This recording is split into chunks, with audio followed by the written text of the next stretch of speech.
Sean bienvenidos al encuentro síncrono número 1 del curso de Ecología y Desarrollo Ambiental. Quien les habla, la ingeniero Carmen Zambrano, que estará acompañándoles en todo este trimestre. Ustedes tienen algunos conceptos acá que son el medio ambiente, que es parte de ese gran ambiente donde usted lo puede circunscribir y dividir en cuanto al aire, al agua, al suelo, que soportan la vida de un organismo, de alguna especie o de algunos productos de desecho, y la población, que es el conjunto de individuos de una misma especie, dependiendo del caso donde estén conviviendo. Asimismo, ustedes tienen los conceptos de hábitat, que es el sitio donde vive una determinada población, dependiendo de las condiciones intrínsecas, al mismo tiempo de la temperatura, de la humedad, del viento, de la precipitación, de la evaporación, entre otros. La comunidad es la comunidad que está constituida por un conjunto de poblaciones que coexisten en un determinado hábitat. Por ejemplo, una comunidad de especies, en este caso en peligro de extinción, como el leopardo que habita en el Parque Nacional Henri Pittier, por ejemplo, que se recuperó a partir de la pandemia, que existían alrededor de 5 ejemplares y ahora hay alrededor de entre 15 a 20, lo cual fue muy importante. ¿Para qué? Para mantener esa especie en peligro de extinción, ese tipo de fauna. Asimismo, dentro del Parque Nacional Henri Pittier, en la montaña, por allí están diferentes especies, tanto de orquídeas, tanto del árbol cucharo, tanto de diferentes especies como de diferentes tipos. Pueden conseguirse también onza, pueden conseguirse pantera, dependiendo del caso, y diferentes especies, como los araguatos, característicos de esa zona. Asimismo, alguna comunidad, alguna población se distingue por convivir en un sitio de especies. En este caso sí es en cuanto a las regiones, si es la región andina, si es la región llanera, si es la región central, si es la región oriental, dependiendo donde se ubique.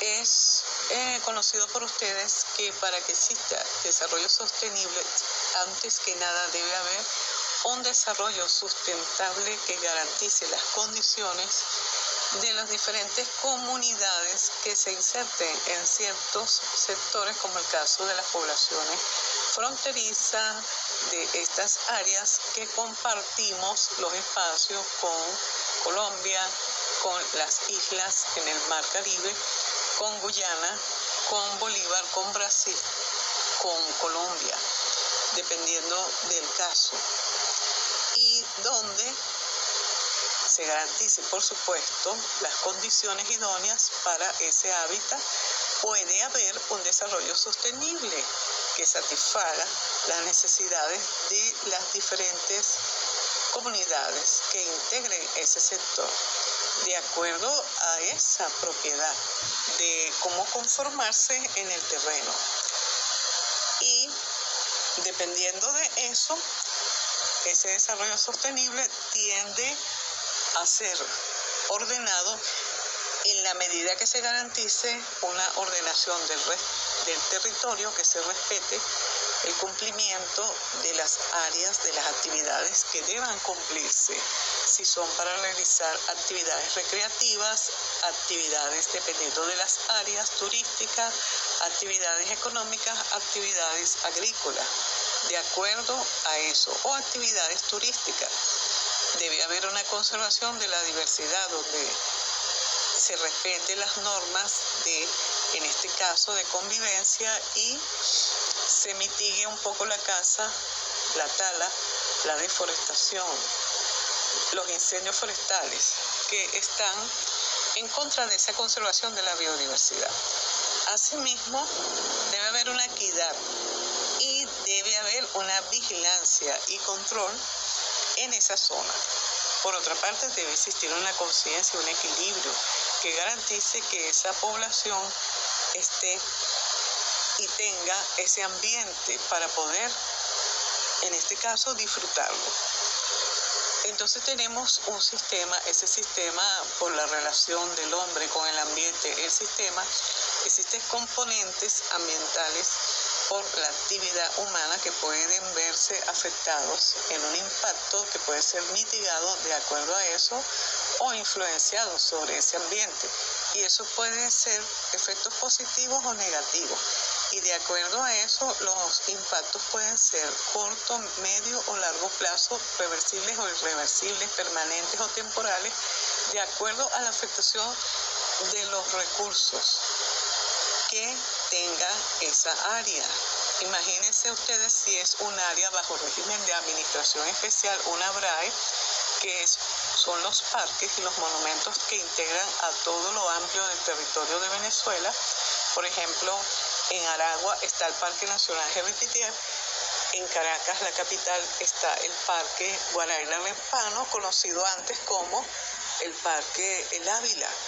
Y está también el Parque de San Esteban, que se localiza en Carabobo. Cuando vamos a Puerto Cabello, allí está ubicado.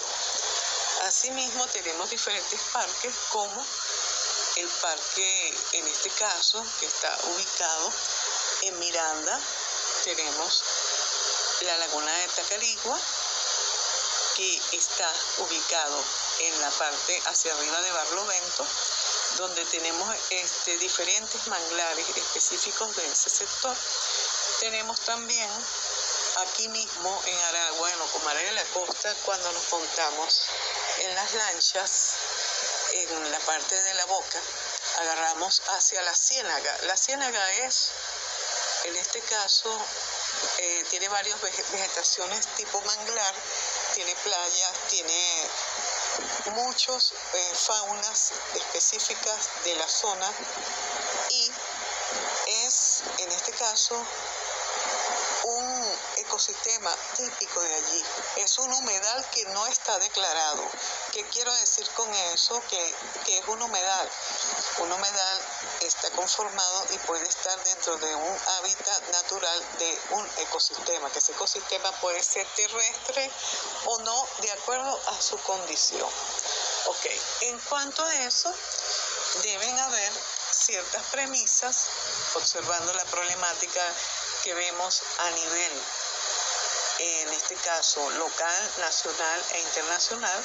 Vemos los incendios, vemos los residuos sólidos, vemos la contaminación, en este caso, del aire, vemos la contaminación por descarga de los efluentes líquidos gaseosos en los ríos, de acuerdo a lo que se observa en el cuadro que van a ver en la presentación que dice realidad.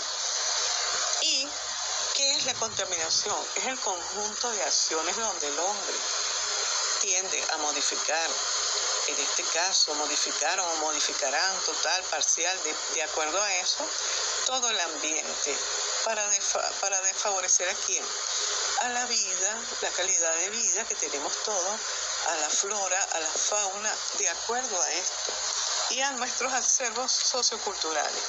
Esa contaminación va a estar afectada por la materia, por la energía, afecta negativamente al ambiente y a los seres humanos.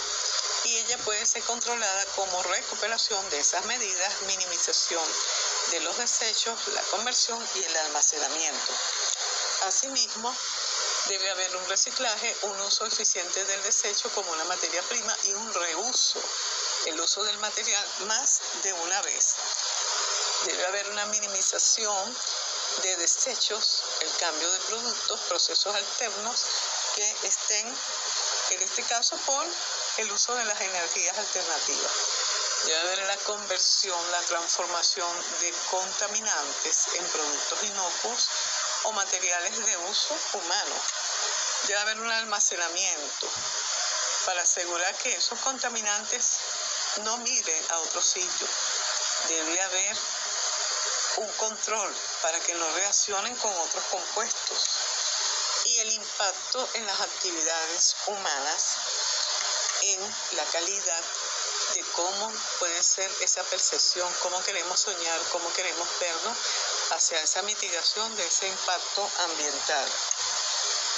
Y bueno, la industria. La industria son actividades antropogénicas producidas que permiten elevar el nivel económico, cultural de las poblaciones, pero hay un problema en algunas urbanizaciones. ¿Quién llegó primero? ¿Llegó primero la empresa o llegó primero la urbanización?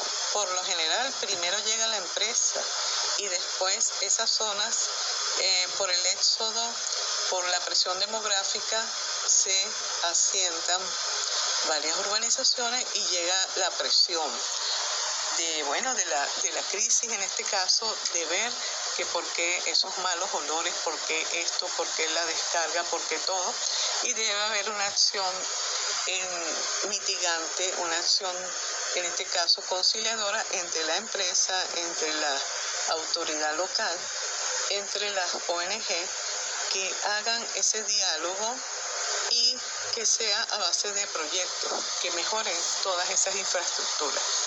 Y los entes involucrados deben estar garantes de que se cumpla y se mitigue, se disminuya la contaminación en conjunto con la empresa y a la comunidad, por supuesto, de la mano cada uno de ellos.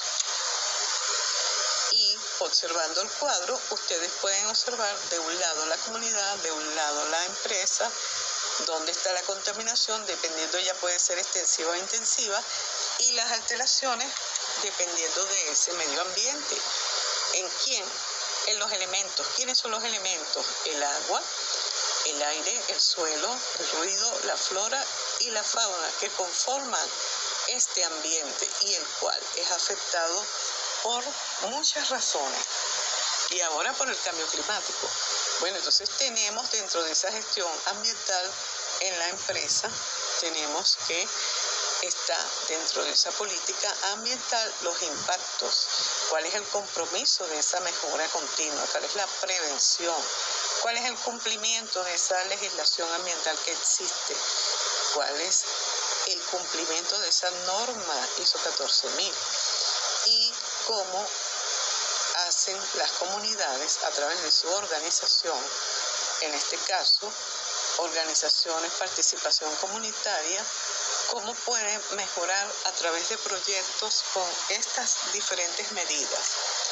De acuerdo a eso, para el control de la contaminación, entonces debe haber una conciencia a través de la educación ambiental, la tecnología a través de medidas de proyectos de ingeniería de investigación, a través de la parte económica, con las relaciones de costo-beneficio de diferentes proyectos y a través de la parte legal,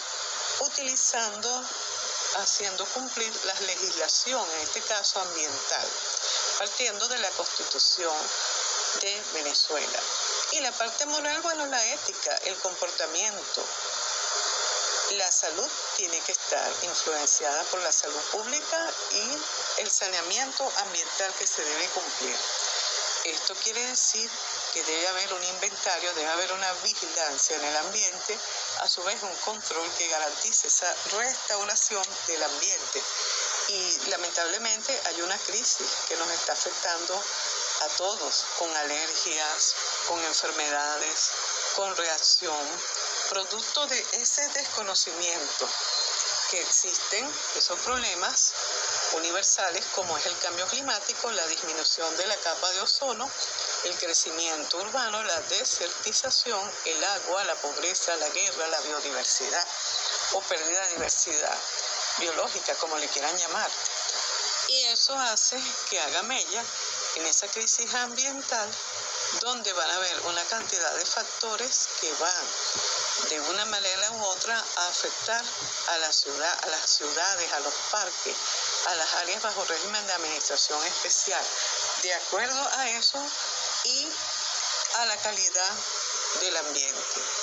Asimismo, debemos establecer esas vigilancias con las inspecciones ambientales, con las auditorías ambientales, hacia que se cumpla esa calidad del ambiente, hacia un bienestar social y que exista un ambiente equilibrado, donde exista la participación comunitaria, que es clave dentro de la educación ambiental, y que existan estos recursos, que la fauna esté, que la flora esté, que todo se cumpla y respiremos oxígeno y que tengamos una gestión del ambiente comprendida y que vaya hacia una corresponsabilidad, hacia una prevención, a que se cumplan muchos, en este caso, proyectos de educación ambiental y que mitiguen ese impacto ambiental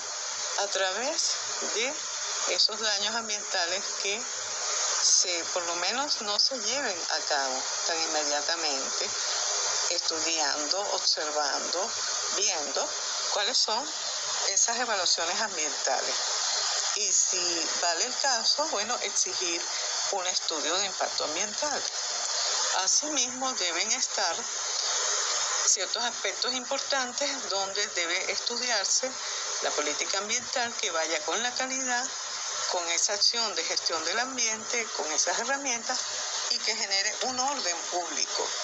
A su vez, con estos proyectos de educación ambiental, garantizar que estos procesos educativos vayan de la mano con ese ambiente y con esa integración, donde se cumpla en la parte, ¿verdad?, vertical, horizontal, el cumplimiento de observar, de verificar que eso esté acorde a la inserción curricular.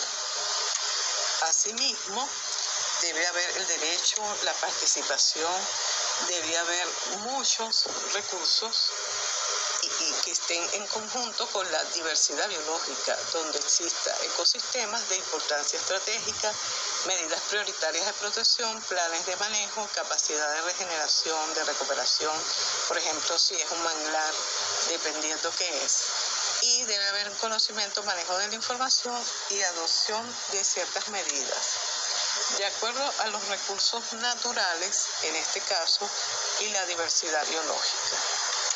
Asimismo, deben haber elementos que se tomen en cuenta, como es la conservación de la calidad del agua, el cumplimiento de ese ciclo hidrológico, de ver bien cómo se comporta, qué es lo que hay, orientado hacia qué, hacia los elementos que intervienen en ese ambiente, sea de una calidad pura y el tratamiento sea eficiente, donde se pueda solventar y se puedan realizar actividades capaces de degradar las fuentes de aguas naturales y que a su vez exista una clasificación de las mismas con sus características requeridas como tal. Por lo cual es importante que se tome en cuenta que se regulen estas actividades en función del agua en forma directa o indirecta, donde se mitigue y se disminuya, en este caso, su contaminación. Asimismo, debemos tener ciertas recomendaciones del uso racional del agua y